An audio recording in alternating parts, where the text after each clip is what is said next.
woord aan de heer Nicolai van de Partij voor Dieren. Ja, dank u wel, voorzitter.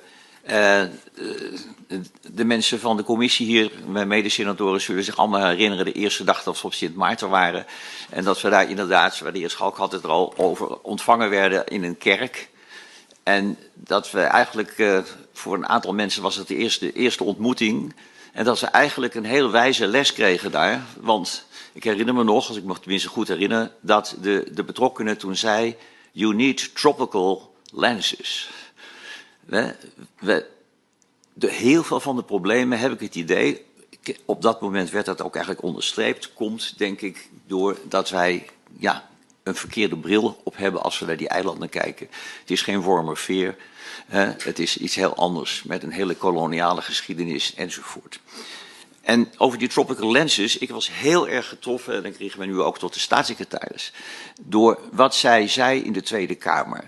En hoeveel indruk het op u gemaakt heeft, dat verhaal wat u in Sint Maarten hoorde van die oude mensen, die zeiden vroeger op school, dan gingen we naast elkaar zitten met onze blote armen en dan keken wie het minst zwart was. Want die had de grootste kans. Als we dat allemaal even tot ons laten doordringen, hier in Nederland, in deze commissie, dan zien we wat voor een geweld daar eigenlijk achter zit, achter deze hele problematiek. En ook welke vernedering. En ik ga me nu tot de landen beperken, want de landen zijn in ons gemene best, het statuut, zijn eigenlijk autonome landen. En dan moet je helemaal erg oppassen, denk ik, dat je als Nederlandse bestuursmacht niet weer de kant op gaat dat je die landen vernedert.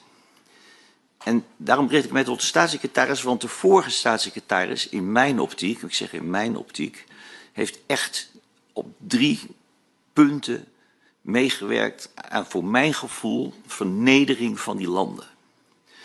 Er is een coho ingediend, waarvan al de Raad van State, nog niet het meest linkse college bij wijze van spreken, direct zei, dat schieten we af. Een Nederlandse bestuursmacht die werd geïntroduceerd, een positie van de minister die als een soort koning daar kon regeren.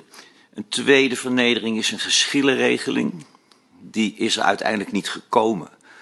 Maar ik als bestuursrechtdeskundige zeg, het was te bizar voor woorden om te lezen dat je een geschil voorlegt aan een rechter, de hoogste bestuursrechter, dat de hoogste bestuursrechter vervolgens een uitspraak doet en dat in die regeling was opgenomen dat de regering dan die uitspraak gewoon niet hoefde uit te voeren.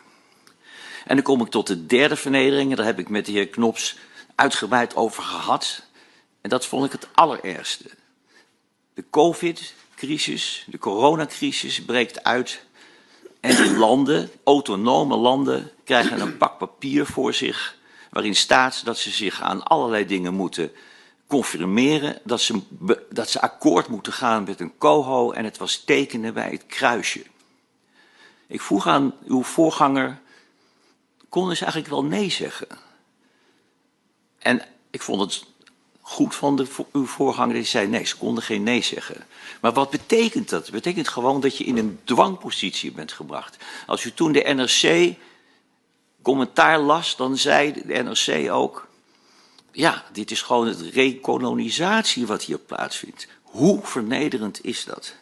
Voorzitter. En met die vernedering, voorzitter, ik ben bijna aan het eind van mijn woorden, met die vernedering hebben we op dit moment te maken. En mijn vraag aan de staatssecretaris is, hoe gaan we dat oplossen?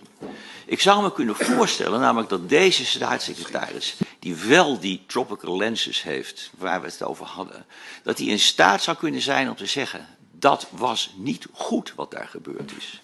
Daar neem ik afstand van. Ik ga nu even een vraag stellen, want die 3 minuten zijn precies voorbij. Een vraag van mevrouw Jorritsma. Ja, voorzitter, ik maak een beetje bezwaar tegen de wijze waarop de heer Nicolai op dit moment het debat voert.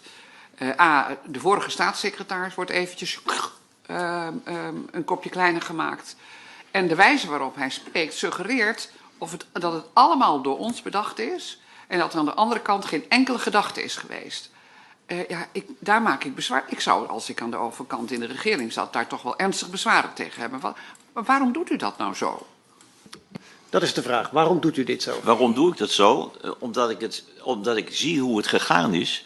En wat ik bestrijd dat het uit de koker is gekomen van de regeringen van de eilanden. De regeringen van de eilanden hebben hun handtekening gezet en zijn later teruggefloten. Maar we hebben het niet over de regeringen, voorzitter. We hebben het over dat daar landen zijn met een autonome positie die in een gemeenebest met ons verkeren. Die landen hebben een autonome positie en die hebben statenleden. En statenleden worden gekozen democratisch. En als democratische statenleden een bepaalde mening hebben, dan hebben we dat te volgen. Als het land een bestuur heeft wat niet deugt, dan hebben we in het statuut ook maatregelen dat we kunnen ingrijpen. Waar ik bezwaar tegen maak en wat ik naar voren heb gebracht is de 3 punten. De volgorde, hoe het gegaan is, de wijze van behandeling.